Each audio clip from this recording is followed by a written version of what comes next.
Well, I don't have deadlines like you two have deadlines. I have my own inner deadlines, and I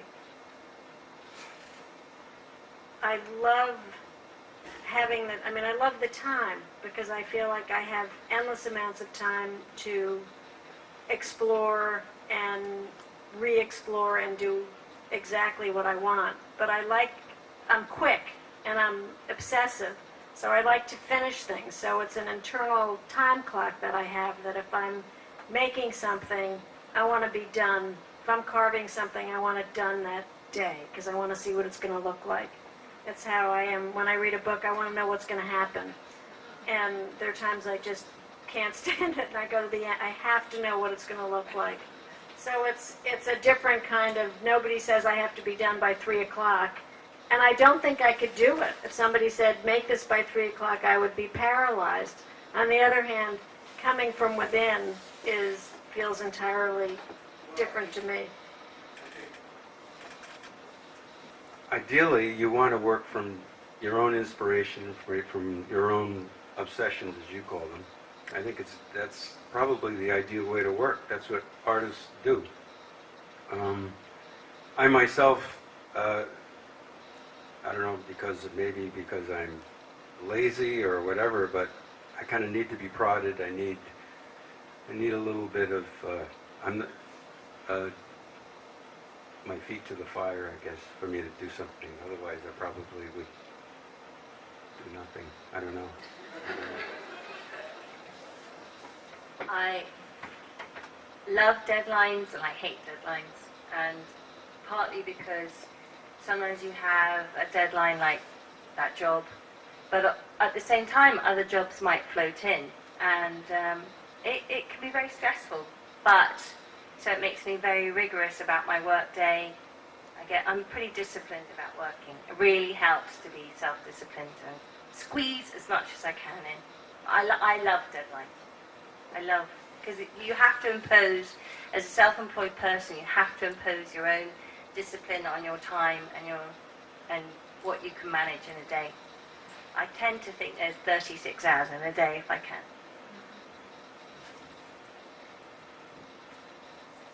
I was pretty amazed by what I saw with the work that is produced on deadline for both of you. I can see that there's a great distillation of idea and distillation of drawings and color, and so developed.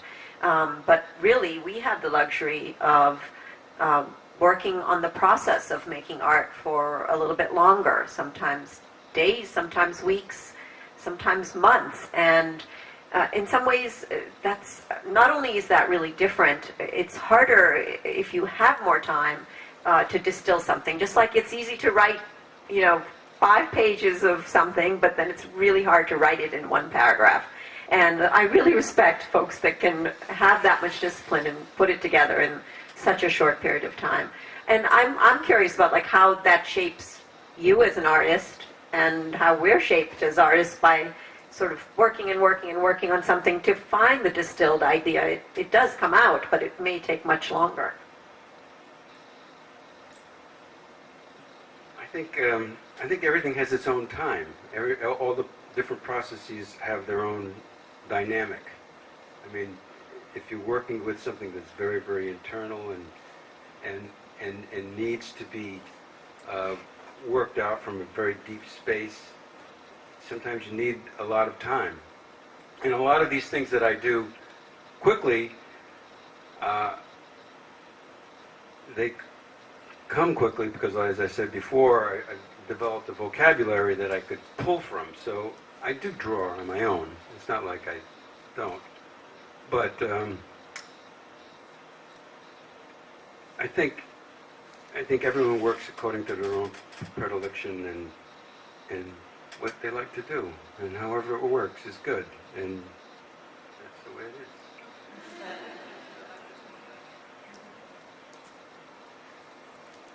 And that's a great note to end on. I feel like we just have begun a conversation, and hopefully these conversations will continue over time. And thank you so much. It's been a really great evening. And I think our experiment is a success. So